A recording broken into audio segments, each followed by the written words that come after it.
అదే RTV app వార్తల్ని క్షణాల్లో చదివే అవకాశం ఉంటుంది. ఒక న్యూస్ పేపర్, ఒక టెలివిజన్ ఛానల్ మీ చేతుల్లో ఎప్పుడూ ఉంటాయి. విజయవాడలో ఉండేటువంటి ప్రస్తుతం ఏదైతే బొంబాయి కాలనీలో పూర్తిగా నీట మునగడంతో అక్కడ ఉండేటువంటి వరద ముప్పులు ఇరుక్కున్నటువంటి నివాసాలు ఉంటున్నటువంటి ప్రజలందరినీ కూడా రెస్క్యూ ఆపరేషన్ చేసి సిఆర్పిఎఫ్ సిబ్బంది కావచ్చు, ప్రభుత్వం అందరినీ ఇటు బోట్ల ద్వారా తరలిస్తున్నటువంటి పరిస్థితి. సిబ్బంది పూర్తిగా కూడా ఏదైతే ఇటు బొంబాయి కాలనీ కావచ్చు, అదేవిధంగా ఇక్కడ సింగ్ కాలనీలో ఉండేటువంటి వాసులందరినీ కూడా రెస్క్యూ చేసి ఇక్కడికి తీసుకొస్తున్నటువంటి పరిస్థితి. ఏం సార్, ఎన్డీఆర్ఎఫ్ సిబ్బంది చాలా బాగా వర్క్ చేస్తున్నారండి. బాగా వర్క్ చేస్తున్నారు, ఎక్కడ ఇబ్బంది లేకుండా అందరికీ ప్రజలందరికీ బాగా మంచి సేవ చేస్తున్నారు. చేసినందుకు మాకు చాలా థ్యాంక్స్ అండి. సార్ వీళ్ళు ఎంతో కష్టపడుతున్నారు గురువులు, ఇండియన్ కుషన్లు. వాళ్ళకి మనం కొంతమంది వ్యక్తులు అసభ్యంగా మాట్లాడుతున్నారు, అది కరెక్ట్ కాదు.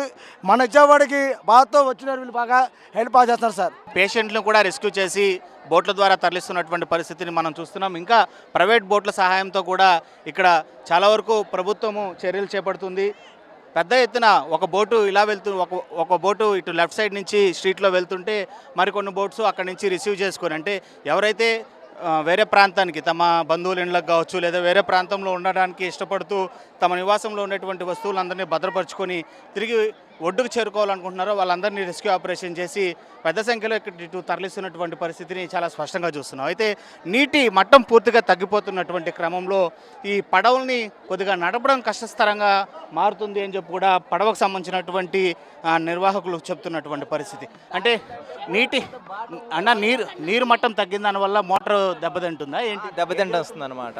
అంటే కొంచెం 4 అడుగులు 5 అడుగులు ఉంటే తెప్ప ఫ్రీగా వెళ్ళి వచ్చింది అన్నమాట. దాదాపుగా అక్కడ అడుగు ఉండి ఉండగా అనమాట వాటర్. దానివల్ల తెప్పలు అటు రావడానికి పోవడానికి కొంచెం ఇబ్బందిగానే ఉంటుంది అనమాట. ఎన్ని ఏరియాలో ఈ పరిస్థితి? ప్రస్తుతానికి ఈ ఒక్క ఏరియాలోనే ఉంది అంతే. ఉదయం నుంచి ఎంతమంది రెస్క్యూ చేశారు ఈ పడవలో? దాదాపుగా 200. ఇప్పుడు వెళ్ళడానికి కొద్దిగా అంటే నీళ్ళు పలచబడి ఇటైతే వెళ్ళొస్తాం. ఇటంటే కొంచెం దాదాపు వాటర్ తగ్గిపోయింది కదా, కాబట్టి బోటు వెళ్ళలేకపోతుంది. సో కొన్ని ప్రాంతాల్లో అంటే ఈ కాలనీస్లో చెప్పాం కదా, ఇటు అజిత్ సింగ్ నగర్ నుంచి ఇటు బొంబాయి కాలనీ కావచ్చు, అదేవిధంగా రాజీవ్ నగర్ కావచ్చు, ఇలాంటి కాలనీలు దాదాపు 5-6 కాలనీలు ఈ మార్గం గుండానే వెళ్తుంటాయి.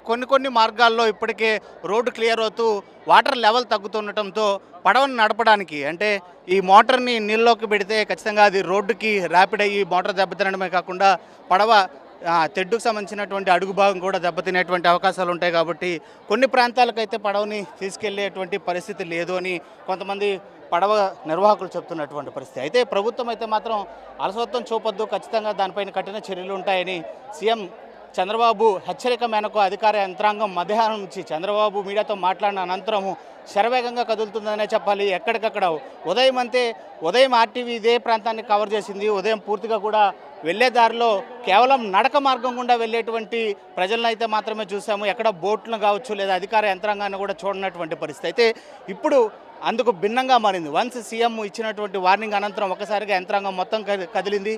రైట్ సైడు పడవలు పూర్తిగా కూడా ప్రజల్ని తీసుకురావడానికి వెళ్తుంటే రిసీవ్ చేసుకుని ఫుడ్ సప్లై అందించి తిరిగి ఇటు నుంచి పడవల నుంచి ప్రజల్ని ఏదైతే వరద బాధితులను తీసుకుని వచ్చి ఒడ్డుకు చేరుస్తున్నటువంటి పరిస్థితి. మొత్తం మీద ఈ సహాయక చర్యలు ఇలాగే కొనసాగుతుంటే ప్రజలు కూడా ప్రభుత్వం పైన ఉన్నటువంటి అభిప్రాయాన్ని చేంజ్ చేసుకుని హర్షం వ్యక్తం చేసేటువంటి పరిస్థితులు కూడా చాలా స్పష్టంగా కనిపిస్తుంది. వీడియో జర్నలిస్ట్ విజయ్తో Lokesh reporting for RTV Vijayawada.